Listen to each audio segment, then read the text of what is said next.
Hey folks, it's Marvin Cash, the host of the Articulate Fly. We're back with the last Ugly Bug fishing report of this season with Dustin White. How you doing, Dustin? Marvin, I am loving life, brother. How are you? I'm living the dream as always and just trying to stay out of trouble. So, aren't we all? Indeed. So, I had great fishing when I was out with you. Gosh, at this point, it's been a month ago, if not a little bit longer. And then I know the weather got kind of funky and then it stabilized. And then everything I've seen on social media is like, how do you want to catch a fish? Go catch a fish. So what are you seeing on your fisheries? Yeah, I mean, at this point, we're really not doing too many, true nymphing trips. I mean, at the most in terms of nymphing at this point, it's going to be a hopper dropper rig or a dry dropper rig for folks. And it's just a really exciting time. So folks that want to come out and throw dries, this is the time for that. Streamer fishing has just been, probably the best of the season. It's been a lot of fun on multiple stretches of water.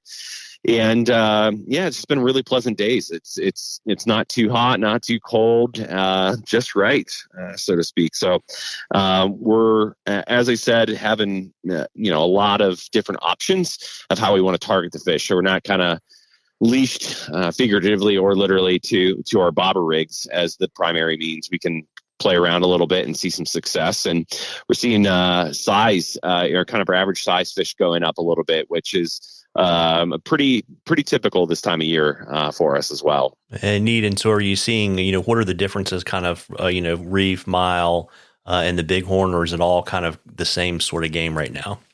Yeah, the horn actually has been a little more inconsistent than the other two fisheries that we would hit of the mile and the reef. But bugs are going to be, blue wings and caddis is really the dominant fare if folks are, wanting to throw dries or a dry dropper. The hopper dropper has also been working very well if folks are wanting to hit the bank. So, it's primarily that on both stretches of those fisheries. So blue wings in the morning are definitely the way to go for folks. And as the day goes on, you'll start seeing more and more caddis kind of showing up.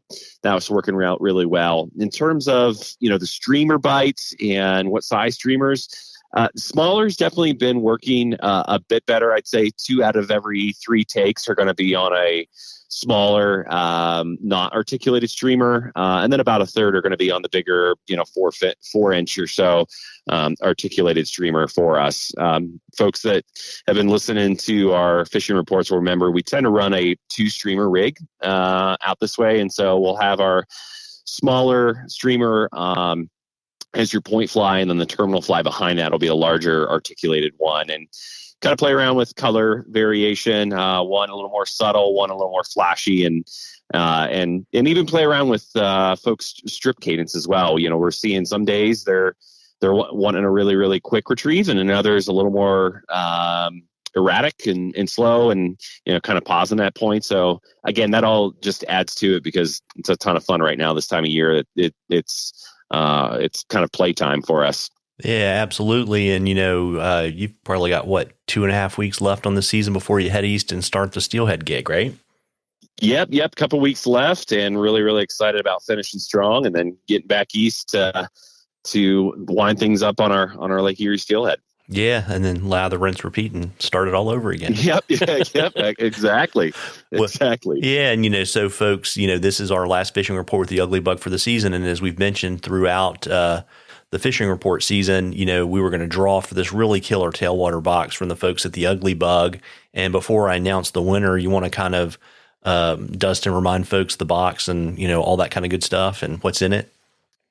Yeah, we've hand selected a box that is full of some of our favorite, most tried and true flies here on the North Platte, and also some that folks might not have heard of, but us guides really see some success in it. And that's going to be across the gamut. We're going to have some streamers in there for you. We're going to have dry flies in there for you, and then we'll have some nymphs there for you as well. And as we've been saying on each of our fishing reports, Marvin, that's not kind of relegated to only North Platte. These are flies that folks will see success with on their local tailwater fishery of wherever they're at. So we're really excited to get those in someone's hand, and we're going to find out just now. Yeah. Yeah, absolutely. And the lucky winner is Brad Schmidt. So, Brad, congratulations. Awesome, Brad. Congrats. Yeah. And so, Brad, what I'll do is I'll pass along your mailing information to the folks at the shop, and they will hook you up. And, Dustin, it's been an absolute blast doing these with you this season. I look forward to fishing with you in Ohio in a few weeks. Yep. I'm looking forward to it, Marvin. Thanks so much. You bet. And, folks, fall is my favorite time of the year to be on the water. You owe it to yourself to get out there and catch a few. Tight lines, everybody. Tight lines, Dustin. Tight lines, Marvin. Thanks.